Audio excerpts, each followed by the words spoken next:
નમસ્કાર, હું છું પ્રિયા અને તમે જોઈ રહ્યા છો જનતા કી જાણકારી ન્યૂઝ। નજર કરીએ આજના સમાચાર। પાટણ ગેરકાયદેસર ચાલતા કતલખાના સીલ કરવાની કામગીરી।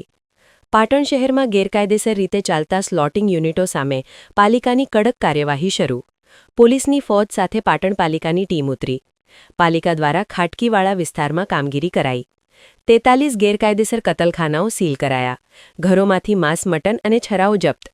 વહેલી સવારથી ચુસ્ત પોલીસ બંદોબસ્ત સાથે 43 ગેરકાયદેસર કતલખાનાઓ સીલ કરવાની કામગીરી।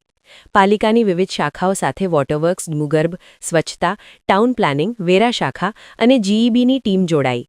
કસુંબિયાપાડા વિસ્તારમાં ચાલતા કતલખાનાઓ પર વિશેષ કાર્યવાહી હાથ ધરાઈ। અગાઉ નોટિસ આપી બંધ કરવા કરાઈ હતી જાણ। માલિકો દ્વારા બંધ ન કરાતા સીલ મારવાની કામગીરી। સીલિંગ સાથે નળ, વીજ લાઇન અને ભૂગર્ભ કનેક્શન પણ કાપવામાં આવ્યા। જીઈબીના કર્મચારીઓ, ભૂગર્ભ ગટર શાખાના કર્મીઓ જોડાયા।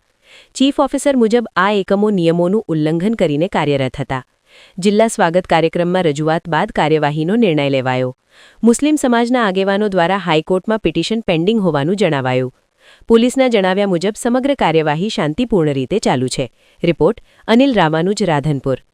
પાટણ શહેરમાં જે ગેરકાયદેસર રીતે કતલખાના ચાલે છે, આ કતલખાનાને આજ સીલિંગની પ્રક્રિયા ચાલી રહી છે।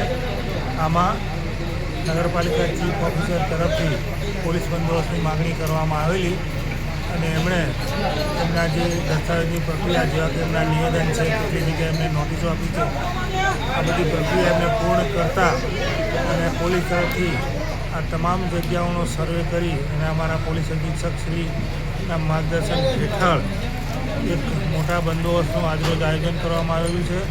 એમાં અમારા તરફથી ડીવાયએસપી 1, પીઆઈ 12, પીએસઆઈ 18 અને અંદાજે 150 જેવી પોલીસથી એ ડિવિઝન અને બી ડિવિઝન પોલીસ સ્ટેશનમાં આજરોજ બંદોબસ્તની પ્રક્રિયા ચાલુમાં છે।